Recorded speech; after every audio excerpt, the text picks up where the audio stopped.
Assalamualaikum warahmatullahi wabarakatuh.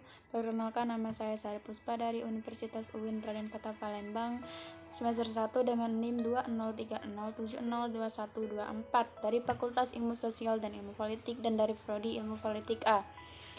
Baik, di sini saya akan menjelaskan materi tentang mata kuliah sosiologi dan antropologi. Adapun dengan poin-poinnya, yang pertama yaitu sosiologi dan antropologi beserta dengan ruang lingkupnya, yang kedua tentang interaksi sosial, dan yang ketiga tentang analisis studi kasus dalam sosiologi dan antropologi dalam masa pandemi COVID-19. Baik, langsung saja ke materi yang pertama, yaitu tentang sosiologi dan ruang lingkupnya. Sosiologi berasal dari bahasa Latin yaitu socius yang artinya kawan dan logos yang artinya ilmu, sehingga dapat diartikan bahwa sosiologi adalah pengetahuan tentang pertemanan atau perkawanan. Pengertian perkawanan ini selanjutnya diperluas cakupannya menjadi sekelompok manusia yang hidup bersama dalam sebuah tempat atau bisa disebut dengan masyarakat. Dan demikian sosiologi juga diartikan sebagai pengetahuan tentang hidup bermasyarakat. Istilah sosiologi pertama kali dikemukakan oleh Auguste Comte dalam bukunya yang berjudul Cours de la Philosophie Positive. Menurut Comte, sosiologi adalah ilmu pengetahuan yang mempelajari tentang hubungan manusia dengan manusia lainnya dalam sebuah kelompok masyarakat. Secara luas, sosiologi mempelajari tentang masyarakat sehingga sebagai suatu kompleks hubungan, interaksi, kekuatan, dan lembaga sosial. Ilmu sosiologi membantu kita untuk paham akan realitas dan fakta yang sering terjadi dalam kehidupan bermasyarakat. Adapun menurut beberapa ahli juga mengutarakan pendapatnya mengenai pengertian sosiologi.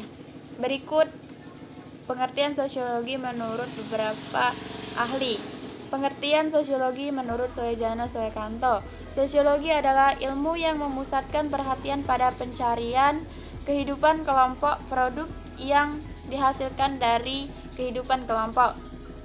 Maka ruang lingkup kajian sosiologi dapat dijadikan 3 poin sebagai berikut.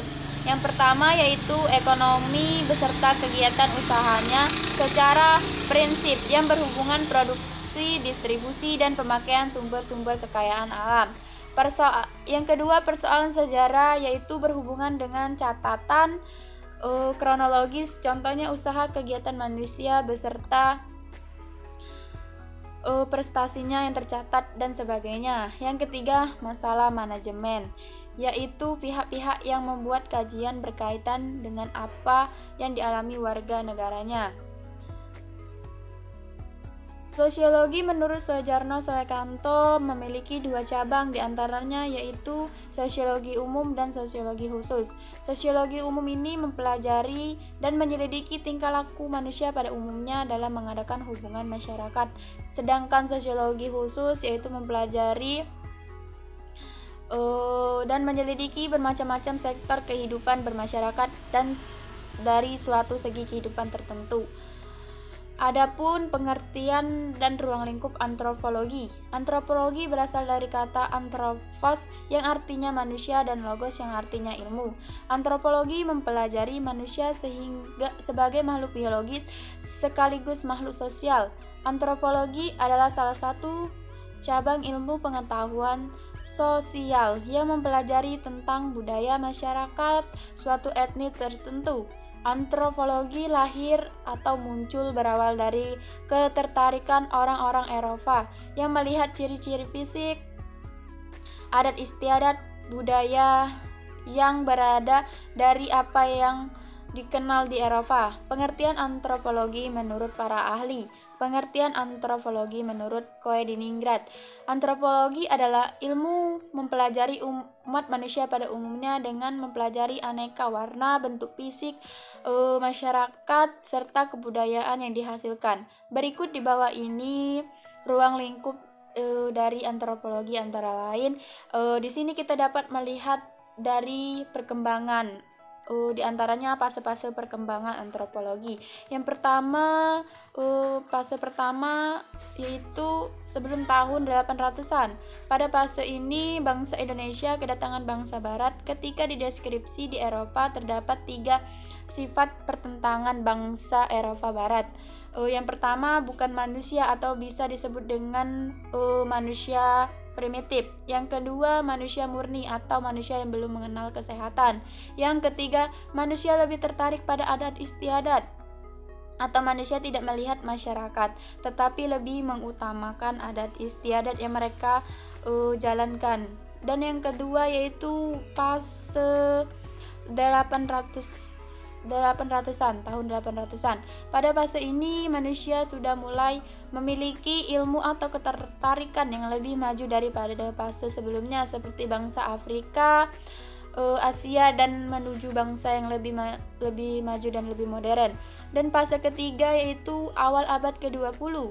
Dan pada fase ini sudah ditandai dengan datangnya negara penjajahan dan manusia sudah berlomba-lomba dalam membangun koloni di benua lain seperti Amerika, Afrika, dan Australia. Adapun fase keempat yaitu tahun 1930-an sesudah Perang Dunia Ketiga, dan pada fase ini memiliki 2 tujuan yaitu akademik dan praktis. Dan pada fase ini antropologi sudah berkembang dengan pesat. Dengan kebudayaan suku bangsa asli yang dijajah bangsa Eropa sudah mulai hilang akibat terpengaruh dengan bangsa Eropa. Antropologi memiliki 2 cabang, yaitu antropologi paleoantropologi, fisik antropologi biologis, dan yang kedua antropologi etnolinguistik, antropologi arkeologi, antropologi budaya. Dapat disimpulkan bahwa ruang lingkup antropologi adalah masalah mengenai asas-asas kebudayaan manusia dan kehidupan masyarakat dan suku bangsa di dunia. Masalah sejarah, asal dan perkembangan manusia dapat dilihat dari ciri-ciri tubuhnya secara evolusi yang dipandang dari segi biologis. Baik, kita langsung ke poin yang kedua yaitu tentang interaksi sosial. Interaksi sosial adalah hubungan timbal balik antara individu dengan individu maupun individu dengan kelompok atau kelompok dengan kelompok. Interaksi sosial bisa terjadi di mana saja, termasuk di lingkungan sekitar kita dalam kehidupan sehari-hari dan dalam kehidupan bermasyarakat. Seseorang tidak bisa lepas dari yang namanya interaksi sosial. Yang namanya interaksi sosial bisa dibilang hubungan sosial yang saling mempengaruhi antara manusia dengan manusia lainnya. Makhluk sosial, manusia pastinya memerlukan interaksi sosial, yang dimana interaksi sosial ini berlangsung selama seumur hidup di lingkungan masyarakat. Interaksi sosial dibedakan menjadi 2 jenis, yakni interaksi sosial asosiatif dan disosiatif. Interaksi sosial asosiatif adalah bentuk interaksi sosial positif yang mengarah pada kesatuan dan kerjasama. Interaksi sosial disosiatif adalah bentuk interaksi sosial yang lebih mengarah kepada konflik atau perpecahan, baik individu maupun kelompok. Interaksi sosial tidak bisa terjadi apabila tidak memenuhi 2 syarat ini, yaitu kontak sosial dan komunikasi. Yang dimaksud dengan kontak sosial di sini adalah sebuah cara yang dilakukan seseorang dalam proses interaksi sosial. Kontak artinya sama-sama menyentuh, tetapi dalam interaksi sosial, kontak tidak lalu terjadi interaksi atau hubungan fisik karena bisa berbicara melalui telepon, ponsel maupun surat, apalagi dengan dunia yang makin modern ini. Komunikasi yang kedua yaitu komunikasi menjadi satu di antara syarat interaksi sosial, karena dengan adanya komunikasi pesan yang ingin kita sampaikan jadi tersampai. Secara harfiah, komunikasi adalah kegiatan yang menafsirkan perilaku, gerak fisik, perkembangan atau sikap, dan perasaan-perasaan yang tersampaikan. Berikut ini beberapa ciri interaksi sosial. Yang pertama yaitu jumlah pelaku lebih dari 1 orang. Yang kedua, adanya adanya komunikasi menggunakan simbol-simbol tertentu. Yang ketiga, dalam interaksi sosial juga ada dimensi waktu, yaitu masa lalu, masa kini, dan masa depan. Yang keempat, adanya tujuan yang ingin dicapai. Tujuan tersebut dapat menentukan apakah interaksi akan mengarah kepada kerjasama atau mengarah ke pertentangan. Adapun bentuk interaksi asosiatif. Interaksi sosial asosiatif adalah bentuk interaksi sosial positif yang mengarah pada kesatuan dan kerjasama. Kerjasama adalah suatu bentuk interaksi sosial di mana orang-orang atau kelompok-kelompok bekerja sama, saling menolong untuk mencapai satu tujuan bersama. Kedua, akomodasi. Akomodasi adalah suatu proses penyesuaian diri individu atau kelompok manusia yang saling bertentangan. Yang ketiga, akulturasi. Akulturasi adalah penerimaan unsur-unsur baru untuk menjadi suatu kebudayaan baru tanpa menghilangkan unsur-unsur yang lama. Yang keempat, asimilasi. Asimilasi adalah usaha-usaha untuk meredakan perbedaan antar individu atau antar kelompok guna mencapai suatu kesepakatan berdasarkan kepentingan dan tujuan-tujuan bersama. Selanjutnya yaitu bentuk-bentuk interaksi disosiatif. Bentuk-bentuk disosiatif ini dapat dibedakan menjadi 3, yaitu kompetisi, kontravensi, dan konflik sosial. Kompetisi adalah bentuk interaksi sosial disosiatif di mana orang-orang atau kelompok-kelompok berlomba meraih tujuan yang sama. Kontravensi adalah bentuk interaksi sosial disosiatif berupa sikap menentang dengan tersembunyi agar tidak adanya perselisihan atau konflik terbuka. Yang ketiga yaitu konflik sosial. Konflik sosial atau pertikaian yaitu bentuk interaksi sosial disosiatif yang terjadi karena perbedaan paham dan kepentingan antar individu atau kelompok.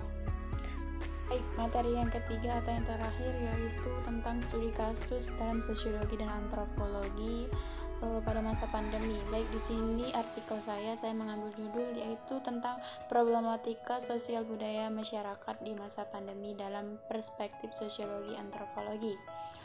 Penyebar virus corona COVID-19 berkembang sangat pesat, bahkan sampai saat ini, yang membuat masyarakat menjadi takut akan virus corona ini. Virus yang sangat mematikan yang telah merubah sosial budaya dan masyarakat dan membuat beberapa jalan di lockdown. COVID-19 saat ini membuat perubahan sangat besar bagi semua orang karena membuat pengaruh sangat besar terhadap faktor yang terjadi pada saat sekarang ini. Mengenai hal-hal ini kita harus menaati aturan pemerintah dan pemerintah pusat dan daerah dalam mengambil kebijakan dalam hal mengenai COVID-19. Maka dari itu pemerintah pusat untuk tetap satu visi dan misi dalam mengambil sebuah kebijakan karena peran pemerintah daerah sangat penting dalam menangani virus COVID-19 ini. Dalam kondisi saat ini, virus corona bukanlah suatu wabah yang bisa diabaikan begitu saja. Jika dianalisis, maka kedokteran menyimpulkan virus ini cukup berbahaya dan mematikan.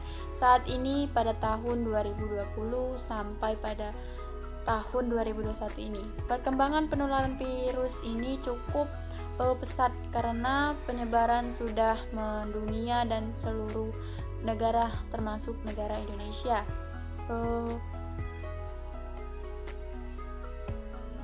Baik, mungkin itu saja materi yang dapat saya sampaikan. Bila ada kata atau tutur kata yang salah, saya mohon maaf. Kepada Allah saya mohon ampun.